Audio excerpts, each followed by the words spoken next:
Ved Prakash Singh, senior scientist मौसम केंद्र भोपाल। जैसा पिछले 24 घंटों में बताया गया था, प्रदेश भर में उत्तरी हवाएं सक्रिय थी और उसी के चलते हुए कई जगह पर न्यूनतम तापमान में 1 से 2 डिग्री की गिरावट, जबकि अधिकतम तापमानों में भी 2 से 3 डिग्री की गिरावट दर्ज की गई। भोपाल लोकल की बात करें तो यहाँ पे मिनिमम टेम्परेचर 9 डिग्री पहुँच चुका है, जबकि प्रदेश भर में सबसे कम जो न्यूनतम टेम्परेचर शिवपुरी में रिकॉर्ड किया गया 3.0,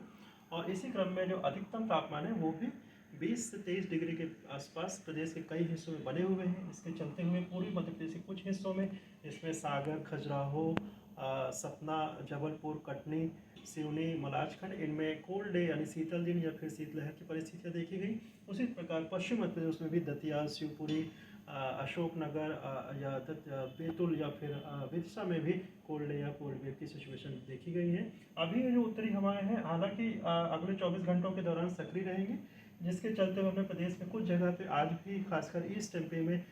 येलो अलर्ट दिया हुआ है। लेकिन आगामी 24 घंटे के बाद जो हवाओं की दिशा है वो पूर्वी होगी और बंगाल की खाड़ी से नमी आना शुरू हो जाएगी। उसी के चलते हुए अगर आप फोरकास्ट की बात करें तो आप डे 1 की अगर देखें तो यहाँ पे पूर्वी मध्य प्रदेश में सागर, रीवा, शहडोल और जबलपुर संभागों के कई हिस्सों में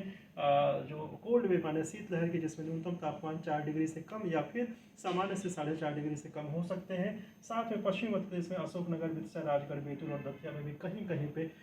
कोल्ड वेव या कोल्ड डे की परिस्थितियां बन सकती हैं। इसके बाद फिर जो पूर्वी हवाओं के प्रभाव में अब 24 घंटे बाद मानी कल रात से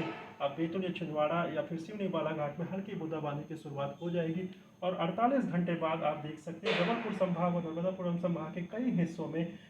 हल्की से मध्यम वर्षा, जिसमें नरसिंहपुर, बैतूल, छिंदवाड़ा, सिवनी, मंडला, बालाघाट और डिंडोरी में गरज चमक और वज्रपात के साथ बूंदाबांदी और थोड़े समय के लिए तेज हवाएं चलने की संभावना है।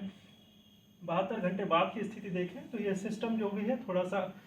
उत्तर पूर्व दिशा की तरफ बढ़ेगा और उसी के चलते हुए जो आपका पूर्वी मध्य प्रदेश लगभग पूरा ही और साथ में लगे हुए, जिसमें सागर, रीवा, शहडोल और जबलपुर संभाग के जिले, जबकि नर्मदापुरम, बैतूल, रायसेन और विदिशा जिले शामिल हैं, यहाँ पे भी हल्की बौछारें देखने को मिल सकती हैं। जबकि जबलपुर संभाग के कुछ जिलों में और शहडोल संभाग के कुछ जिलों में ये 12 और 13 फरवरी को इन क्षेत्रों में कहीं कहीं पे गरज चमक और वज्रपात के साथ संभावनाएं रहेंगी। जैसा पहले बताया जा चुका है, जहाँ पे बारिश की संभावनाएं बन रही हैं वहाँ पे फर्टिलाइज़र या फिर पेस्टिसाइड या फिर इरिगेशन की जो भी प्रोसेसेस है वो किसान भाइयों को तब तक के लिए 4 से 5 दिन कम से कम रोक देना चाहिए। जबकि जो दूसरे हिस्से हैं जहाँ पे तेज़ धूप निकल रही है, इंदौर और उज्जैन संभाग, वहाँ पे वो हल्की सिंचाई का सहारा ले सकते हैं ताकि रबी जो फसलें हैं उनको कोई विशेष नुकसान ना हो। धन्यवाद।